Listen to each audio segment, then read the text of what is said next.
Israel Hamas സംഘർഷം മൂലം ദുരിതമനുഭവിക്കുന്നവർക്ക് പിന്തുണയുമായി ഗാസ മുനമ്പിലെ ദൂരത്തിന് സമാനമായ ദൈർഘ്യം കാൽനടയായി സഞ്ചരിച്ച കത്തോലിക്ക ബിഷപ്പ് ഏപ്രിൽ 29-ന് കാനഡയിലെ ന്യൂ ഫൗണ്ട് ലാൻഡിലുള്ള കോർണർ ബ്രൂക്ക് ആൻഡ് ലാബ്രഡോർ രൂപതയിലെ ബിഷപ്പ് ബാർട്ട് വാൻ റോയ്ജനാണ് സമാധാന ആഹ്വാനവുമായി പ്രാർത്ഥനയോടെ കാൽനട തീർത്ഥാടനം നടത്തിയത്.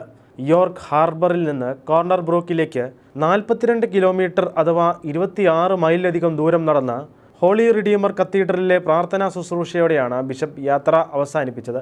ഇസ്രായേലിലെയും ഗാസയിലെയും ഇരു പൗരന്മാരുടെയും ബുദ്ധിമുട്ടുകൾക്ക് നിശബ്ദമായി സാക്ഷ്യം വഹിക്കാനും അവിടെ നടക്കുന്ന അതിക്രമങ്ങൾ, നാശങ്ങൾ, അപമാനങ്ങൾ എന്നിവ അവസാനിപ്പിക്കണമെന്ന് പറയാനുമാണ് കാൽനട യാത്രയിലൂടെ ഉദ്ദേശിക്കുന്നതെന്ന് ബിഷപ്പ് പറഞ്ഞു. 6 മണിക്കൂറും 45 മിനിറ്റും കൊണ്ടാണ് ബിഷപ്പ് പദയാത്ര പൂർത്തിയാക്കിയത്. മഴയും കാറ്റും ഉണ്ടായിരുന്നിട്ടും പ്രതികൂല കാലാവസ്ഥയിലും ഇടവേളകളൊന്നും എടുക്കാതെ മുന്നോട്ടു പോകാൻ കഴിഞ്ഞെന്ന് ബിഷപ്പ് സ്മരിച്ചു. അതേസമയം യുദ്ധമുഖത്ത് പ്രതിസന്ധി തുടരുകയാണ്. ഹമാസ് ഭീകരർ ബന്ദികളാക്കിയ 130-ലേറെ ബന്ദികൾ ഗാസയിലുണ്ടെന്നാണ് ഇസ്രായേലിൻ്റെ കണക്ക്. കഴിഞ്ഞ മാസം ആദ്യം നടന്ന സമാധാന ചർച്ച പരാജയപ്പെട്ടിരുന്നു. 2 ചർച്ചകൾക്കും ഇസ്രായേൽ പ്രതിനിധികളെ അയച്ചിരുന്നില്ല.